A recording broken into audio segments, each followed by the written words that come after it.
สวัสดีค่ะ ขอขอบคุณทุกท่านที่ติดตาม เรื่องเล่าโรงน้ำชาสกุลโจ เรื่องลิขิตธูปหอม ปริศนาคดีผีบอก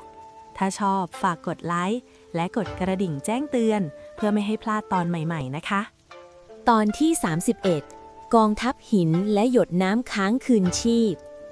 เสียงผิวหนังที่แห้งกรางเสียดสีกันดัง แกรก แกรก หน้าขนลุก ชาวบ้านที่เคยยืนนิ่งดุจรูปสลัก บัดนี้พากันก้าวเดินอย่างเชื่องช้าทว่ามั่นคง มุ่งตรงเข้าหาพวกกู้เฟิงจากรอบทิศทาง คมดาบขององครักษ์หนุ่มตวัดฟันลงบนไหล่ของชายชาวบ้านคนหนึ่ง ทว่าสิ่งที่เกิดขึ้นกลับมีเพียงประกายไฟและเสียงดังเคร่ง ดุดฟันลงบนก้อนศิลา ฟันไม่เข้าเลยขอรับใต้เท้า หลิวอี้ตะโกนก้องขณะใช้กริดคู่ยันหมัดของชาวบ้านหินคนหนึ่งไว้ แรงกระแทกนั้นมหาศาลจนเขาต้องถอยหลังไปหลายก้าวอย่าทำร้ายพวกเขาถึงตายกู้เฟิงสั่งเสียงเข้มแม้สถานการณ์จะบีบคั้นแต่เขายังคงรักษาหลักการมโนธรรมพวกเขายังมีวิญญาณสถิตอยู่ข้างในเซี่ยหลันยืนอยู่กึ่งกลางวงล้อมนั่งเหงื่อซึมเต็มหน้าผากมือเรียวบางสั่นเทาขณะพยายามประคองกระถางธูปพกพาขนาดเล็กนางรู้ดีว่าหากใช้ธูปทำลายล้างชาวบ้านเหล่านี้จะแตกสลายกลายเป็นผงธุลีและไม่มีวันฟื้นกลับมาได้เซียวเถาหยิบน้ำค้างเมยร่วงในย่ามสีขาวออกมาให้ข้าเซี่ยหลันตะโกนสั่งเสี่ยวเถารีบตะเกียกตะกายค้นย่ามทำกลางชาวบ้านหินที่เริ่มทุบรถม้าจนไม้เริ่มหักโค่นนางโยนขวดหยกขนาดเล็กให้คุณหนูเสี่ยหลันรับมันมาแล้วเทน้ำค้างลงบนธูปคืนวิญญาณที่เพิ่งจุดได้เท้ากู้ข้าต้องการเวลาครึ่งเคอประมาณ 7-8 นาทีเพื่อให้กลิ่นธูปซึมซับเข้าสู่ผิวหนังของพวกเขากู้ฝึ่งได้ยินดังนั้นแววตาพลันวาวโรดเขาเก็บดาบเข้าฝักแล้วเปลี่ยนมาใช้ผ่ามือสยบมารพลังหยางอันร้อนแรงพุ่งออกจากฝ่ามือกระแทกร่างชาวบ้านหินให้กระเด็นออกไปโดยไม่สร้างบาดแผลชะกันเขาเคลื่อนที่ดุจพายุคอยสกัดกั้นทุกคนไม่ให้ใกล้รัศมีของเซี่ยหลันผู้อาวุโสแดงที่ยืนอยู่บนยอดหลังคาวิหารร้างแค่นหยินหยันนางหยิบขลุ่ยไม้ดำขึ้นมาเป่าเสียงขลุ่ยโหยหวนดุจเสียงร้องของวิญญาณเร่ร่อนกระตุ้นให้ชาวบ้านหินบ้าคลั่งกว่าเดิมเจ้าจะช่วยพวกเขาหรือเซี่ยหลันช่างเป็นเด็กสาวที่อ่อนโยนจนโง่เขลานักผู้อาวุโสแดงสะบัดมือซัดเข็มพิษแมงมุมเข้าใส่เซี่ยหลันหมายจะขัดจังหวะปรุงธูปฉับกู้เฟิงคว้าเข็มพิษเหล่านั้นไว้ได้ด้วยมือเปล่าแม้ถุงมือหลังจะเริ่มไหม้จากฤทธิ์พิษแต่เขากลับไม่ขยับหนีแม้แต่นิ้วเดียวข้าบอกแล้วว่าหากจะแตะต้องนางต้องข้ามศพเข้าไปก่อนสัญญาเลือดที่ฝ่ามือขวาของเขาร้อนจัดแผ่พลังหยางมหาศาลออกมาช่วยค้ำจุนสมาธิของเซี่ยหลันที่กำลังร่อแร่ควันธูปจากมือของนางเริ่มเปลี่ยนจากสีเทาเป็นสีเขียวอ่อนมรกตกลิ่นหอมเย็นสดชื่นดุจป่าหลังฝนตกค่อยๆกระจายออกไปทันทีที่ควันธูปสีมรกตสัมผัสถูกผิวหนังสีขาวของชาวบ้านหินลายเส้นแมงมุมสีดำบนตัวพวกเขาพลันสั่นระริกและค่อยๆจางหายไปเสียงแตกร้าวของหินดังกลึ่งก้องไปทั่วหมู่บ้านเพลงเพลงเปลือกหินที่ห่อหุ้มร่างกายร่วงหล่นสู่พื้นหญ้าชาวบ้านคนแล้วคนเล่าสรุดหวบลงกับพื้นหญ้าผิวหนังกลับมามีเลือดฝาดและเริ่มหอบหายใจเอาอากาศเข้าปอดไม่เป็นไปได้ผู้อาวุโสแดงอุทานด้วยความตกใจวิชาธูปคืนวิญญาณต้องใช้เวลาปรุงเป็นวันเจ้าทำสำเร็จในเวลาไม่กี่อึดใจได้อย่างไรเพราะวาสนาของข้าไม่ได้มีแต่ตัวข้าคนเดียวเจ้าค่ะเซี่ยหลันปาดเลือดที่มุมปากพลางมองไปทางกู้เฟิงด้วยสายตาที่ลึกซึ้งธาตุหยางของใต้เท้าคือตัวเร่งยาชั้นดีท่านแพ้แล้วสิทธิพี่ของท่านแม่ผู้อาวุโสแดงเห็นท่าไม่ดีนางเป่านกหวีดเสียงแหลมร่างของนางพลันสลายเป็นฝูงแมงมุมสีแดงนับพันไต่หายในรอยแตกของวิหารร้างทิ้งไว้แต่เสียงอาฆาตที่ดังก้องเรื่องนี้ยังไม่จบกระจกทองแหลงนั่นคือจุดเริ่มต้นของนรกที่แท้จริง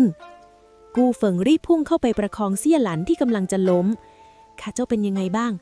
ข้าแค่อยากนอนสัก3 วันเจ้าขาใต้เท้าเซี่ยหลันพึมพำก่อนจะซบหน้าลงกับอกของเขาทำกลางชาวบ้านที่เริ่มฟื้นสติและร้องไห้ด้วยความดีใจตอนที่ 32 ความลับในวิหารร้างและร่องรอยของท่านแม่ความเงียบสงัดกลับคืนสู่หมู่บ้านหมอกเย็นอีกครั้ง ทิ้งไว้เพียงเศษซากเปลือกหินที่แตกกระจายเกลื่อนพื้นดินชาวบ้านที่เพิ่งฟื้นคืนสติถูกเสี่ยวเถาและหลิวอี้ช่วยกันพยุงไปพักรวมกันที่ศาลาหมู่บ้านขณะที่กู้เฟิงยังคงประคองเซี่ยหลันไว้ไม่ห่างพลังหยางจากสัญญาเลือดยังคงทำหน้าที่หล่อเลี้ยงกายที่อ่อนล้าของนางอย่างต่อเนื่องข้าไหวแล้วเจ้าค่ะใต้เท้าปล่อยข้าลงเถิดเซี่ยหลันกระซิบพลางพยายามหยัดกายยืนด้วยตัวเองแม้ขาจะยังสั่นอยู่บ้างเดาฝืนตัวเองเกินไปแล้วกู้เฟิงดุดด้วยเสียงเรียบแต่แววตาเต็มไปด้วยความเป็นห่วงแต่ในเมื่อเจ้าดื้อรั้นข้าจะตามเข้าไปในวิหารนั่นด้วยกลิ่นอับชื้นปนกลิ่นเน่าสลายของซากแมงมุมอบอวนไปทั่วเซี่ยหลันจุดธูปอัคคีสองทางแสงสีส้มสว่างวาบเผยให้เห็นภาพวาดบนผนังวิหารที่เลือนลางมันไม่ใช่ภาพเทพเจ้าแต่เป็นภาพลำดับการปรุงเครื่องหอมที่ใช้วิญญาณมนต์ซึ่งเป็นศาสตร์มืดของสำนักธูปมารเซี่ยหลันเดินตรงไปที่หลังองค์พระประธานที่เสียนหักหายไปนางใช้ปลายนิ้วสัมผัสที่พื้นหินที่มีรอยสลักรูปดอกเมื้ยเล็กๆซ่อนอยู่ท่ามกลางลายแมงมุมนี่คือสัญลักษณ์ประจำตัวของท่านแม่เซี่ยหลันพึมพำน้ำเสียงสั่นเครือท่านแม่เคยมาที่นี่และทิ้งบางอย่างไว้ให้ข้านางหยิบผงธูปถอดรหัสออกมาโปรยลงบนรอยสลักทันใดนั้นกลไกหินก็ทำงานแผ่นกระเบื้องเลื่อนออกเผยให้เห็นกล่องไม้จันทร์ขนาดเล็กที่ถูกห่อหุ้มด้วยแพรไหมสีฟ้าหม่นเมื่อเปิดออกภายในมีม้วนกระดาษเก่าและปิ่นปักผมรูปดอกบัวหิมะที่หักครึ่งบันทึกนี่กู้เฟิงชะโงกหน้ามองมันไม่ใช่ภาษาที่ข้าคุ้นเคยมันเป็นรหัสทูปเจ้าค่ะใต้เท้ามีเพียงคนตระกูลเซี่ยที่ผ่านการทดสอบสูตรดมไอเย็นถึงจะอ่านได้เซี่ยหลันคลี่กระดาษออกกลิ่นหอมจางๆของดอกเมื้ยหิมะพุ่งเข้าสู่โสตประสาทของนางนำพาภาพนิมิตจากอดีตให้ปรากฏขึ้นในนิมิตสตรีงดงามผู้หนึ่งที่มีใบหน้าคล้ายเซี่ยหลันกำลังเผชิญหน้ากับผู้อาวุโสแดงในวัยสาวสตรีผู้นั้นไม่ได้แย่งชิงตำแหน่งเจ้าสำนักแต่พระนางกำลังขโมยกระจกทองแหลงออกมาเพื่อไม่ให้สำนักทูปมารใช้มันทำลายล้างโลกคนเป็นท่านแม่ไม่ได้ทรยศสิทธิพี่แต่ท่านแม่ปกป้องโลกนี้ไว้เซี่ยหลันน้ำตาคลอและเหตุผลที่กระจกถูกส่งกลับมาหาเราเพราะอายุไขของผนึกเลือดที่ท่านแม่ทำไว้กำลังจะหมดลงทันใดนั้นกระจกทองแหลงที่ถูกทิ้งไว้ในรถม้าด้านนอกพลันส่งเสียงหวีดร้องกึกก้องแรงสั่นสะเทือนทำให้อาคารวิหารเริ่มสั่นคลอนเซี่ยหลันมีคนกำลังปลุกกระจกจากระยะไกลเซี่ยหลันร้องเตือนกู้เฟิงคว้าแอลเซี่ยหลันพุ่งตัวออกจากวิหารทันทีที่เพดานถล่มลงมาเบื้องนอกรถม้าถูกฉีกกระชากออกเป็นชิ้นๆกระจกทองแหลงบัดนี้ลอยเด่นอยู่กลางอากาศแสงสีแดงฉานแผ่ออกจากผิวกระจกท้องฟ้าที่เคยสว่างกลับมืดมิดคล้ายถูกสุริยุปราคาบดบังวาสนาของแม่เจ้าจบที่การซ่อนแต่วาสนาของเจ้าจะจบลงที่การกลายเป็นเหยื่อเสียงของผู้อาวุโสแดงดังมาจากทิศทางที่มองไม่เห็นกระจกเริ่มดูดกลืนแสงและวิญญาณรอบข้างอีกครั้งคราวนี้รุนแรงกว่าเดิมจนชาวบ้านที่เพิ่งฟื้นเริ่มสิ้นสติไปทีละคนเซี่ยหลันปิ่นนั่นกูเฟิงชี้ไปที่ปิ่นดอกบัวหิมะในมือนางมันคือส่วนที่หายไปของกระจกบานนั้นใช่หรือไม่เซี่ยหลันมองดูรอยเว้าที่กรอบกระจกบานนั้นมันคือที่สถิตของปิ่นอันนี้นางต้องตัดสินใจระหว่างการทำลายหรือการเติมเต็มเพื่อผนึกมันอีกครั้งซึ่งครั้งนี้อาจต้องใช้มากกว่าเพียงแค่เลือดตอนที่33ผนึกหิมะพันปีและการเดิมพันด้วยดวงจิตพายุหมุนสีดำทมิฬก่อตัวขึ้นรอบกระจกทองเหลืองแรงดึงดูดของมันมหาศาลจนผืนดินเริ่มปริแยกกู้เฟิงปักดาบอาญาสิทธิ์ลงบนพื้นหินเพื่อยึดร่างตนเองและเซี่ยหลันไว้ไม่ให้ถูกสูบเข้าไปในวังวนอาถรรพ์ลมพายุบาดผิวจนเลือดซิบแต่แววตาของเขายังคงแน่วแน่จดจ้องไปที่สตรีในอ้อมแขนเซี่ยหลันปิ่นนั่นเจ้าต้องตัดสินใจเดี๋ยวนี้กูเฟิงตะโกนแข่งกับเสียงหวีดหวิวของลมเซี่ยหลันมองปิ่นดอกบัวหิมะที่หักครึ่งในมือแสงสีขาวนวลจากหยกสัตตบงกตบนหัวปิ่นเริ่มเรืองรองตอบสนองต่อกระจกนางรู้ดีว่าหากใส่ปิ่นนี้กลับคืนไปมันจะเป็นการสร้างผนึกที่แข็งแกร่งที่สุดแ แต่เงื่อนไขของมันคือต้องใช้ดวงจิตธูปของผู้ปรุงเป็นเครื่องสังเวยเพื่อให้ผนึกมีชีวิตใต้เท้าหากข้าหลับไปนานกว่าปกติท่านต้องปลุกข้านะเจ้าคะเสี่ยหลันยิ้มเศร้านางใช้กำลังเฮือกสุดท้ายพุ่งตัวออกจากอ้อมกอดของกู้เฟิงทะยานเข้าหาใจกลางพายุร่างของเสี่ยหลันลอยเด่นอยู่หน้ากระจกทองเหลืองที่บัดนี้กลายเป็นดวงตาสีแดงฉานนางหยิบธูปหิมะนิรันดร์ออกมาจุดควันสีขาวบริสุทธิ์โปรยปลายลงมาดุจเกล็ดหิมะท่ามกลางฤดูร้อนหิมะอาคมเหล่านี้เริ่มเกาะกลุ่มเปลวไฟสีแดงในกระจกให้ช้าลงในนามของทายาทตระกูลเซี่ยข้าขอคืนชีพผนึกแห่นเหมยหิมะเสี่ยหลันกดปิ่นหยกที่หักครึ่งลงไปในร่องรอยว้าวบนกรอบกระจกทันทีที่ปิ่นสัมผัสเนื้อทองเหลืองเสียงร้องโหยหวนของวิญญาณร้ายในกระจกก็ดังกึกก้องจนแก้วหูแทบแตกแสงสีขาวสว่างจ้ากลืนกินทุกสิ่งรอบข้างเสี่ยหลันรู้สึกตัวอีกครั้งในโลกที่ขาวโพลนทุกอย่างหยุดนิ่งเบื้องหน้านางคือสตรีในชุดขาวที่งดงามดุจเทพธิดาท่านแม่ของนางนั่นเองหลันเจ้าเติบโตขึ้นมากนักการผนึกกระจกนี้ต้องใช้ครึ่งหนึ่งของดวงจิตเจ้าพร้อมจะใช้ชีวิตที่เหลืออย่างไร้ซึ่งสัมผัสแห่งกลิ่นแล้วหรือเสี่ยหลันชะงักไปสำหรับนักปรุงธูปการเสียประสาทสัมผัสแห่งกลิ่นเท่ากับเสียชีวิตไปครึ่งหนึ่งแต่นางกลับนึกถึงใบหน้าของกู้เฟิงนึกถึงสายตาที่เป็นห่วงของเสี่ยวเถาและความหวังของชาวบ้านหากไร้ซึ่งกลิ่นแต่ยังมีชีวิตเพื่อมองเห็นโลกที่สงบสุขข้าก็ยินดีเจ้าค่ะทว่าในวินาทีที่นางกำลังจะมอบดวงจิตมือหนาที่อบอุ่นกลับคว้าไหล่นางไว้จากด้านหลังแสงสีทองจากสัญญาเลือดพุ่งเข้ามาแทรกซึมในแดนน้ำแข็งนางไม่ต้องจ่ายราคานั้นเพียงลำพังเสียงกู้เฟิงดังกังวานข้าขอมอบครึ่งหนึ่งของวาสนาข้าเพื่อค้ำจุนดวงจิตของนางเพลงแสงสว่างวาบดับลงกระจกทองเหลืองร่วงหล่นลงสู่พื้นดินบัดนี้มันกลับมาเป็นเพียงกระจกเก่าๆที่มีปิ่นหยกปักอยู่อย่างมั่นคงควันสีดำจางหายไปสิ้นท้องฟ้ากลับมาสดใสดังเดิมเสี่ยหลันร่วงลงมาจากอากาศแต่กู้เฟิงที่สะบักสะบอมรับนางได้ทันท่วงทีทั้งคู่หอบหายใจรุนแรงรอยแผลเป็นที่ฝ่ามือของกู้เฟิงจางลงไปมากแต่ความรู้สึกผูกพันกลับแน่นแฟ้นขึ้นจนแทบจะเป็นเนื้อเดียวกันท่านเข้าไปในนิมิตข้าได้อย่างไรเจ้าคะเสี่ยหลันถามด้วยเสียงเครือ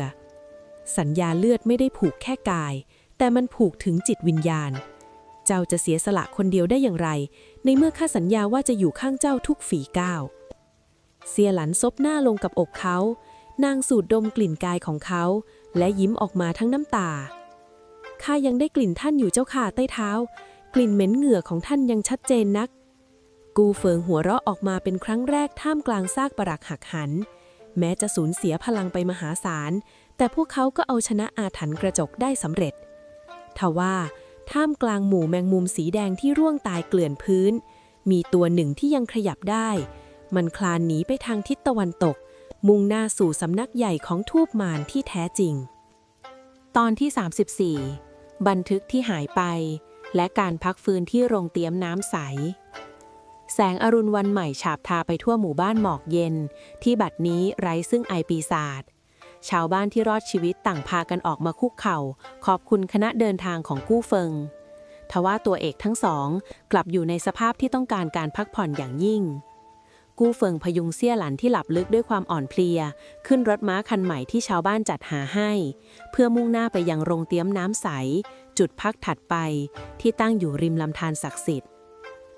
กลิ่นน้ำเย็นไหลผ่านโขดหินช่วยให้อารมณ์ที่ตึงเครียดผ่อนคลายลงเสี่ยวเถาคอยเช็ดตัวและผลัดเปลี่ยนเสื้อผ้าให้คุณหนูของนางอย่างเบามือส่วนกู้เฟิงนั่งอยู่ตรงระเบียงไม้หน้าห้องพักเขาจ้องมองบันทึกกระดาษข่อยของท่านแม่เสี่ยหลันที่เพิ่งชิงกลับมาได้ไต้เท้าท่านไม่ได้นอนมา2 คืนแล้วนะขอรับหลิวอี้เดินเข้ามาพร้อมถาดน้ำชาแผลที่มือท่านเริ่มอักเสบแล้วให้ข้าช่วยพันแผลใหม่เถิดกู้เฟิงมองดูแผลมือที่มีรอยเลือดซึมแผลแค่นี้เล็กน้อยนักเมื่อเทียบกับสิ่งที่เสี่ยหลันต้องเผชิญในแดนอาแข็งหลิวอี้ข้าเริ่มตระหนักว่า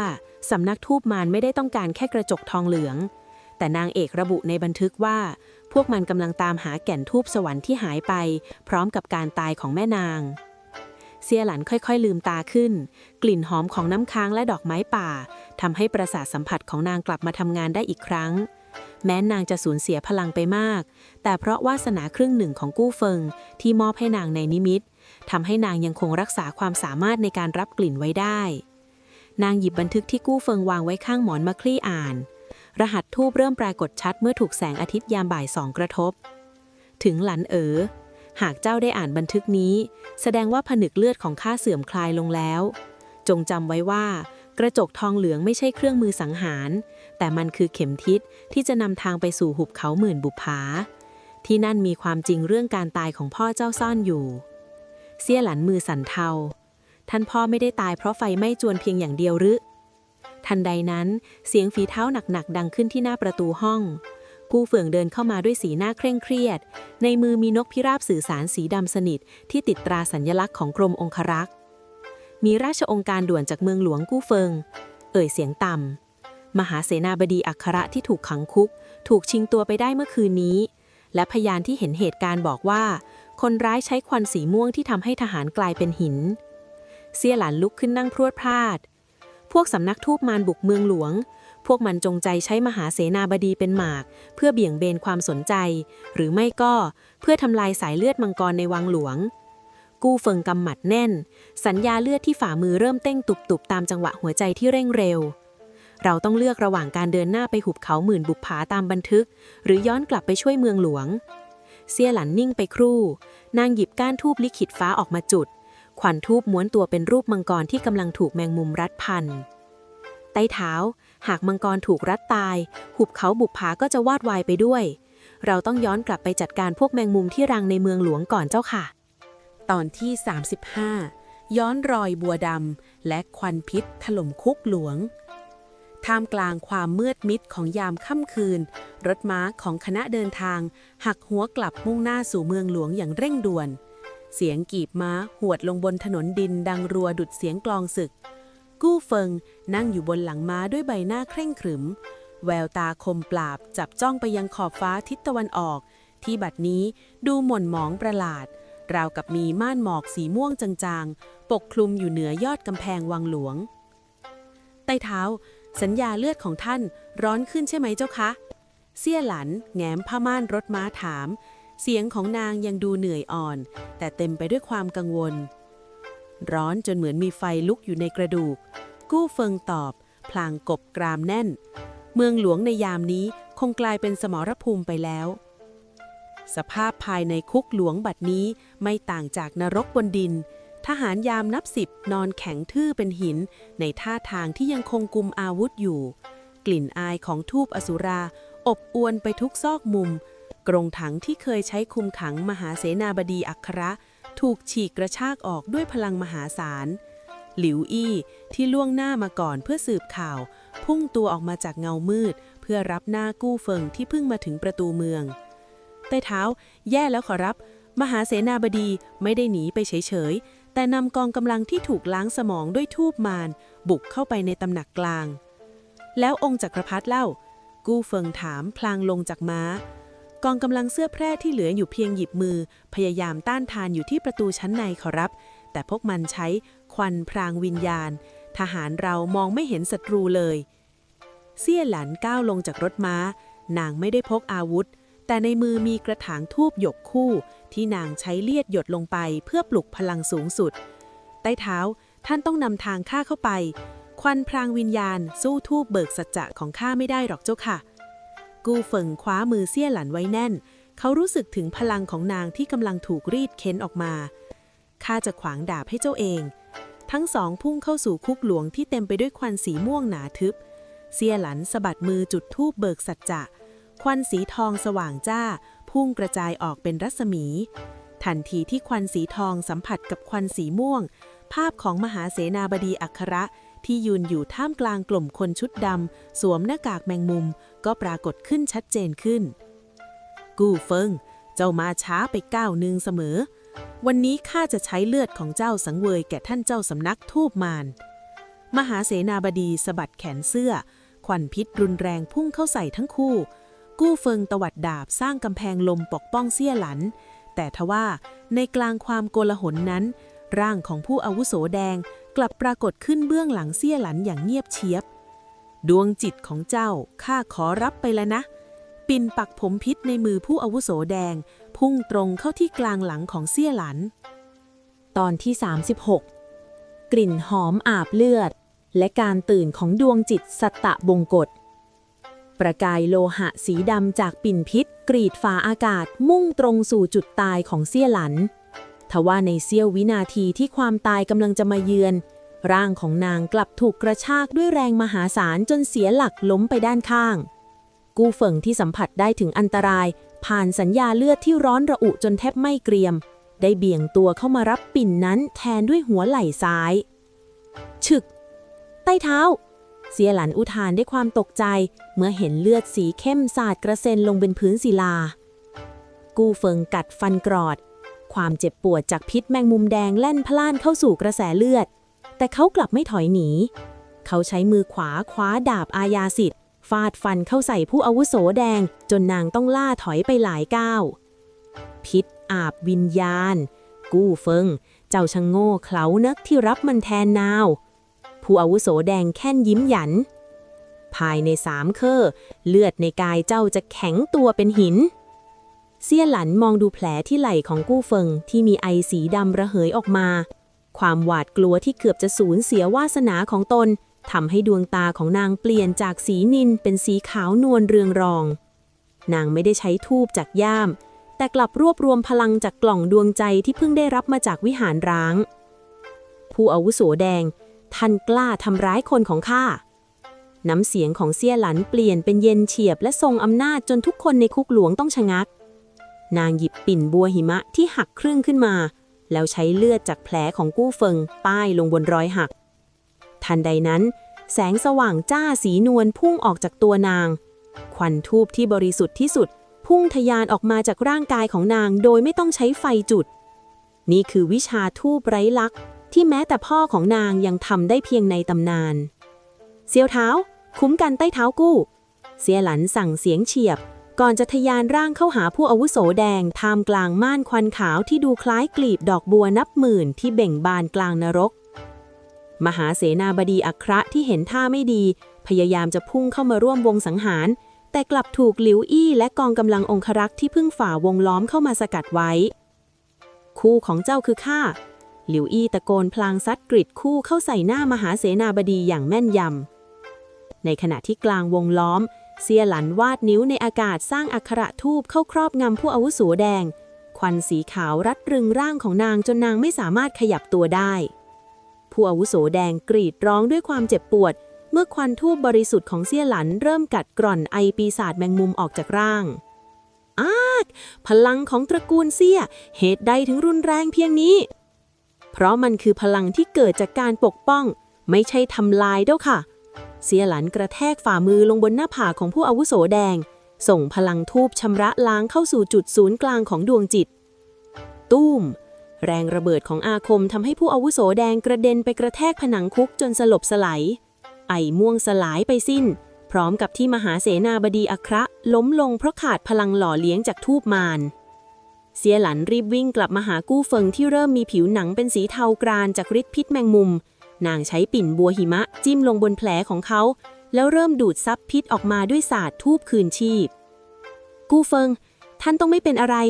ข้ายังไม่ได้นอนตื่นสายในจวนใหม่ที่ท่านสัญญาไว้เลยนะเจ้าทะเซี่ยหลันพึมพำพร้อมกับน้ำตาที่หยดลงบนแก้มขององครักษ์หนุ่มตอนที่ 37 แผนซ้อนแผนและความลับที่ซ่อนในปิ่นหักความเงียบงันกลับเข้าปกคลุมคุกหลวงอีกครั้ง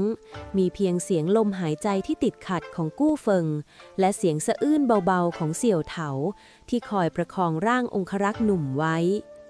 เซี่ยหลันทุ่มเทสมาธิทั้งหมดลงไปที่ปิ่นบัวหิมะที่บัดนี้ดูดซับพิษแมงมุมสีดำสนิทจนหยกสีขาวนวลกลายเป็นสีม่วงคล้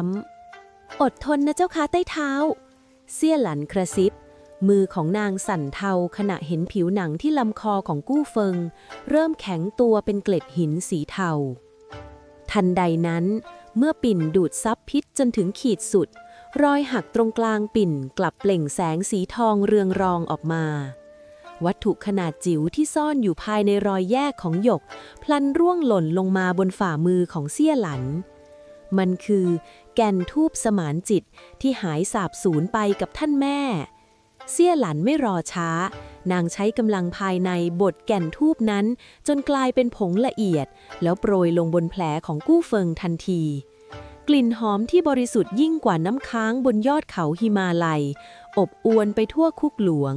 แผ่นหินที่เกาะทินผิวหนังของกู้เฟิงค่อยๆปริแตกและหลุดลอกออกดุดผิวโลกที่ได้รับสายฝันหลังแล้งแค้น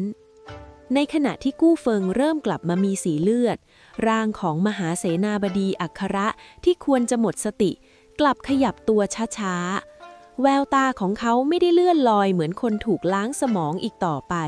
แต่มันกลับเต็มไปด้วยความเจ้าเล่ห์ดุจสุนัขจิ้งจอกขอบใจเจ้ามากเสี่ยหลันอัคระเอ่ยเสียงต่ำพลางลุกขึ้นยืนทหารชุดดำที่เหลืออยู่กลับกรูเข้าไปคุ้มครองเขาแทนที่จะสู้รบหากเจ้าไม่ใช้ปิ่นนั่นดูดพิษแก่นทูปสมานจิตที่ซ่อนอยู่ข้างในก็คงไม่ปรากฏออกมากู้เฟิงพยายามยันกายลุกขึ้นแววตาคมปราบจดจ้องไปที่มหาเสนาบดี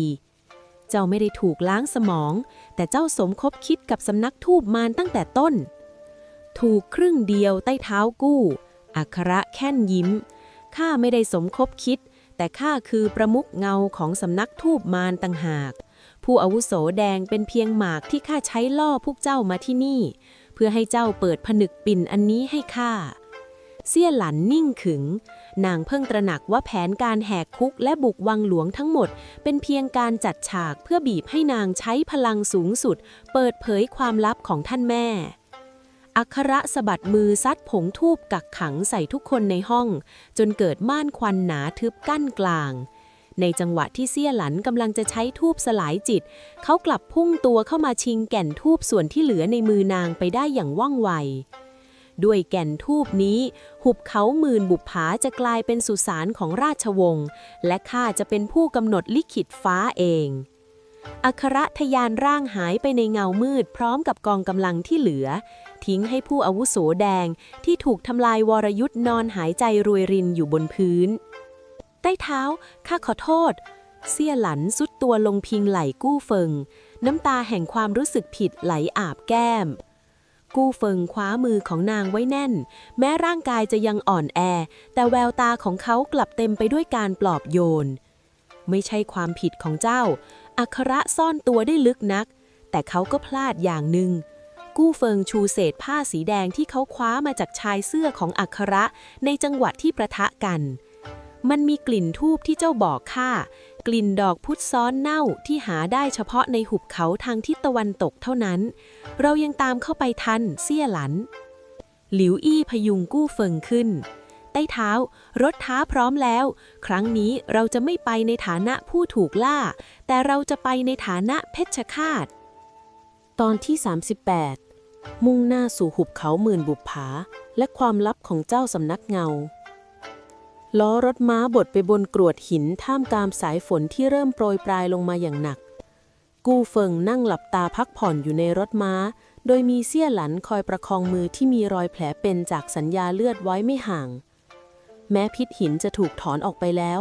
แต่แก่นทูปสมานจิตยังคงทิ้งไออุ่นที่ช่วยซ่อมแซมลมปราณของเขาอย่างต่อเนื่องใต้เท้าท่านแน่ใจนะเจ้าคะว่าไหวเสี่ยหลันถามเสียงเบาแววตาแฝงความรู้สึกผิดที่ยังคงจางหายไปไม่หมดกู้เฟินลืมตาขึ้นช้าๆแววตาคมเข้มของเขายังคงความดุดันแต่แฝงความอ่อนโยนเมื่อมองนางข้าบอกเจ้าแล้วไงว่าวาสนาของเราผูกกันไว้ครึ่งหนึ่งเจ้าเจ็บข้ารับรู้เจ้าสู้ข้าสนับสนุนตอนนี้อัคระได้แก่นทูปไปแต่มันยังขาดตัวประสานที่สำคัญที่สุดเสี่ยหลันขมวดคิ้วท่านหมายถึงเลือดของทายาทตระกูลเสี่ยหรือเจ้าคะไม่ใช่เพียงแค่นั้นกู้เฟิงขยับตัวนั่งตรงในเศษผ้าที่ข้าคว้ามาได้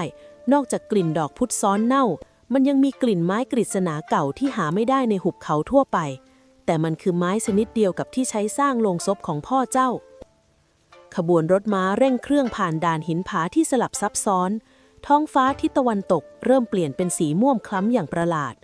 กลิ่นหอมของมวลบุปผานับหมื่นลอยตามลมแต่มันไม่ใช่ความหอมที่ชวนให้รื่นรมกลับเป็นความหอมที่รุนแรงจนทำให้ประสาทสัมผัสเริ่มพร่าเลือนทุกคนปิดจมูกเสียหลันตะโกนสั่งพลางหยิบธูปกรองลมออกมาจุดควันสีขาวบริสุทธิ์แผ่ปกคลุมรอบรถม้านี่คืออาคมบุปผาลวงจิตอัคระเริ่มใช้แก่นธูปนั่นสร้างอาณาเขตแล้วเจ้าค่ะหลิวอี้ที่ควบม้าอยู่ด้านนอกเริ่มสายหัวไปมาใต้เท้าข้าเริ่มเห็นภาพผู้หญิงชุดแดงรำดาบอยู่บนยอดไม้แล้วขอรับหลิวอี้ตั้งสติกู้เฟิงคำรามพลางส่งกำลังภายในผ่านสัญญาเลือดออกไปรอบบริเวณช่วยให้หลิวอี้และทหารที่เหลือตื่นจากภวังค์ที่ใจกลางหุบเขาหมื่นบุปผาภายในถ้ำใต้ดินที่ถูกดัดแปลงเป็นห้องปรุงธูปขนาดมหึมามหาเสนาบดีอัคระยืนอยู่หน้าหม้อหลอมทองเหลืองใบใหญ่เขาถือแก่นธูปสมานจิตไว้เหนือเปลวไฟสีเขียวท่านพ่อในที่สุดข้าก็จะทำสำเร็จอัคระพึมพำกับความว่างเปล่าเบื้องหน้าของเขาคือร่างที่ถูกแช่ไว้ในผลึกหินนิ่งสนิทชายชราในผลึกนั้นมีใบหน้าละไม้คล้ายกับพ่อของเสี่ยหลันอย่างน่าประหลาดใจหาก10 ปีก่อนเสี่ยฉางไม่หักหลังสำนักทูปมารและชิงกระจกทองเหลืองหนีไปท่านก็คงถูกคำสาปจนต้องอยู่ในสภาพนี้อัคระกัดนิ้วตัวเองแล้วหยดเลือดลงในหม้อหลอมแต่ตอนนี้เลือดของข้าและแก่นทูปของตระกูลเสี่ยจะปลุกท่านขึ้นมาเพื่อเป็นเทพเจ้าแห่งทูปมารที่แท้จริงแล้วอัคระไม่เพียงแค่ขุนนางที่ละโมบอำนาจแต่เขาคือลูกชายของรองเจ้าสำนักทูปมารในอดีตผู้ที่มีความแค้นฝังลึกต่อพ่อของเสี่ยหลันที่ทำลายความรุ่งเรืองของสำนักรถม้าหยุดลงตรงหน้าผาชันที่มีดอกบัวสีเลือดเบ่งบานเต็มไปหมดเสี่ยหลันก้าวลงมาพร้อมกระถางธูปหยกในมือนางสัมผัสได้ถึงแรงสั่นสะเทือนใต้พื้นดินใต้เท้าอัคระไม่ได้จะยึดบัลลังก์เจ้าค่ะแต่มันกำลังจะปลุกปีศาจธูปที่ถูกผนึกไว้ใต้หุบเขานี้ขึ้นมาเจ้าค่ะกูเฟิงกระชับดาบแววตาของเขาไร้ซึ่งความหวาดกลัวถ้ามันจะปลุกปีศาจข้าก็จะส่งทั้งคนและปีศาจกลับลงนรกไปพร้อมๆกันเสี่ยหลันเตรียมธูปที่แรงที่สุดของเจ้าไว้ครั้งนี้เราจะไม่เหลือวาสนาไว้เผื่อวันพรุ่งนี้อีกแล้วตอนที่39เพลิงผลาญบุปผาและการเผชิญหน้าของสองสายเลือดสายลมในหุบเขาหมื่นบุปผาเริ่มเปลี่ยนเป็นสีแดงฉาดกลิ่นหอมของดอกไม้ที่เคยเย้ายวนบัดนี้กลับกลายเป็นกลิ่นคาวเลือดที่คละคลุ้งกูเฟิงนำขบวนฝ่าดงดอกบัวสีเลือดที่พยายามจะพันธนาการกีบม้าดาบอาญาสิทธิ์ในมือของเขาส่องประกายเย็นวาบตัดผ่านเถาวัลย์อาคมที่พุ่งเข้าใส่ดุจมีชีวิตใต้เท้า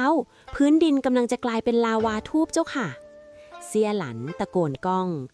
นางยืนอยู่บนรถม้าที่สั่นโยกมือเรียวบางพยายามประคองกระถางทูบดินเผาสุริยันวัตถุโบราณชิ้นสุดท้ายที่นางหยิบมาจากอารามสัตบงกตเมื่อทั้งหมดมาถึงปากถ้ำที่อัครกบดานอยู่แรงกดดันวิญญาณมหาศาลก็กระแทกเข้าใส่จนทหารองครักษ์บางคนถึงกับอาเจียนออกมาเป็นเลือดมหาเสนาบดีอัครเดินออกมาจากม่านหมอกสีม่วงร่างกายของเขาบัดนี้มีเส้นเลือดสีดำปูดโป่งไปทั่วใบหน้าในมือถือโหลแก้วที่บรรจุแก่นธูปสมานจิตซึ่งกำลังเดือดพล่านเสี่ยหลันเจ้ามาช้าไปอัครหัวเราะอย่างบ้าคลั่งดูนี่สิพ่อของเจ้าฆ่าพ่อของข้าแต่วันนี้ข้าจะใช้ของดูต่างหน้าของแม่เจ้าชุบชีวิตจอมราชันแห่งธูปขึ้นมาใหม่เขาสะบัดมือขว้างแก่นธูปเข้าไปในแท่นหลอมกลางถ้ำทันใดนั้นแผ่นดินก็สั่นสะเทือนเลื่อนลันร่างชายชราในผลึกหินเริ่มปริแตกควันสีดำทมิฬพุ่งทะยานขึ้นสู่ท้องฟ้าดุจมังกรทมิฬที่ตื่นจากการจำศีล1,000 ปีหยุดเดี๋ยวนี้นะอัครสิ่งที่ท่านกำลังปลุกไม่ใช่พ่อของท่านแต่มันคือความแค้นที่จะเกลือนกินทุกอย่างเสี่ยหลันกระโดดลงจากรถม้านางไม่ได้ใช้เลือดของตัวเองอีกต่อไปแต่นางเอื้อมมือไปกุมมือขวาของกู้เฟิงที่มีรอยแผลสัญญาเลือดใต้เท้าข้าขอใช้วาสนาครึ่งหนึ่งของท่านและดวงจิตทั้งหมดของข้าปรุงธูปนพเก้าพิฆาตมาร กู้เฝิงสบตานาง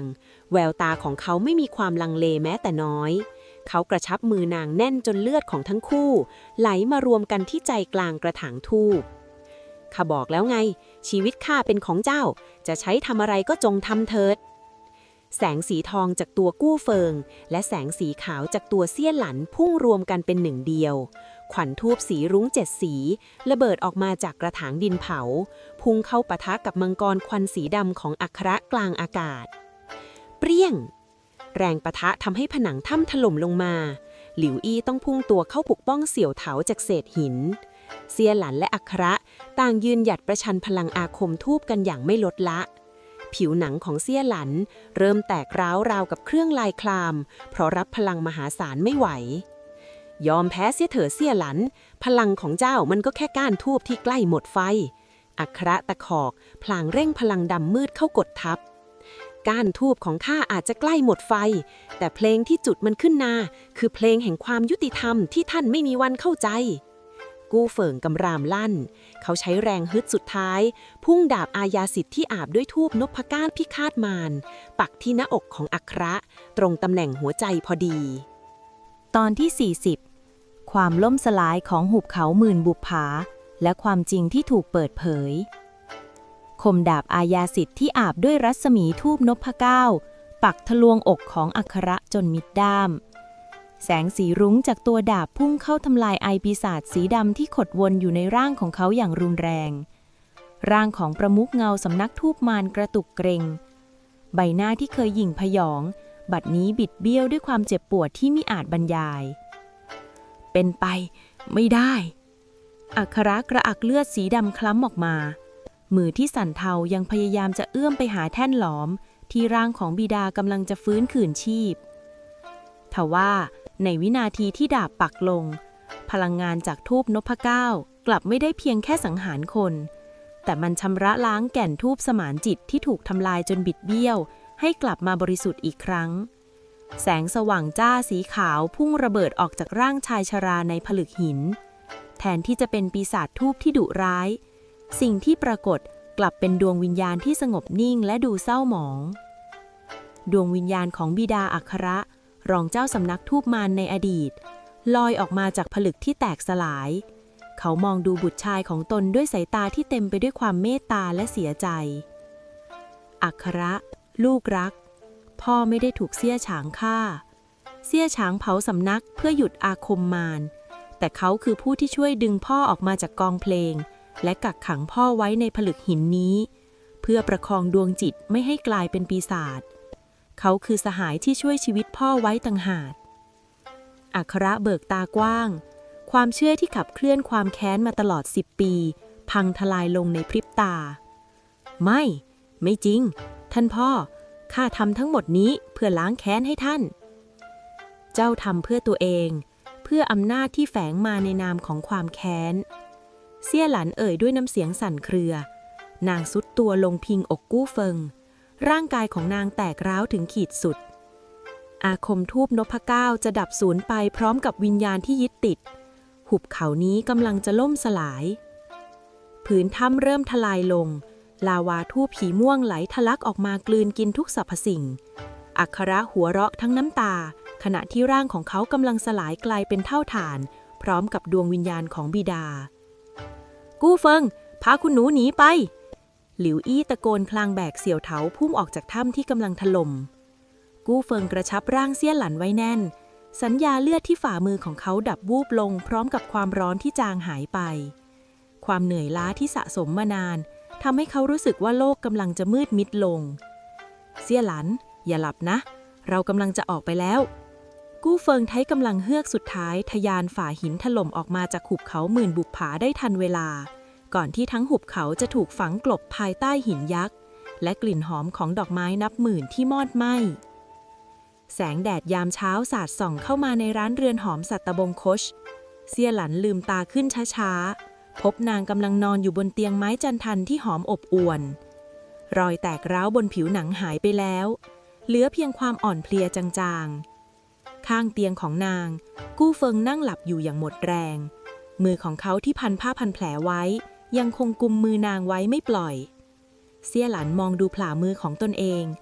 รอยแผลเป็นสัญญาเลือดบัดนี้ จางลงจนกลายเป็นรูปดอกสัตบงคตคู่ที่สวยงาม ท่านพ่อตื่นได้แล้วเจ้าค่ะ คดีจบแล้ว แต่ข้าเหนื่อยครั้งนี้ข้าขอเป็นบ้านพักที่ริมลำธารน้ำใสนะเจ้าคะข้าอยากไปนอนที่นั่นจริงๆ กูเฟิงค่อยๆลืมตาขึ้น แววตาที่เคยแข็งกร้าวบัดนี้เปี่ยมไปด้วยความรักและความสงบ ถ้าเจ้าต้องการข้าจะสร้างให้เจ้าด้วยมือข้าเองเลยล่ะ หมากล้อมกระดานนี้จบลงด้วยชัยชนะที่ต้องแลกมาด้วยความจริงที่แสนสาหัส แต่ท่ามกลางเท่าฐานของสำนักทูปมารกลิ่นหอมใหม่ของชีวิตที่เริ่มต้นขึ้นพร้อมวาสนาที่ผูกพันกันอย่างนิรันดรกำลังเบ่งบานในใจของทั้งสอง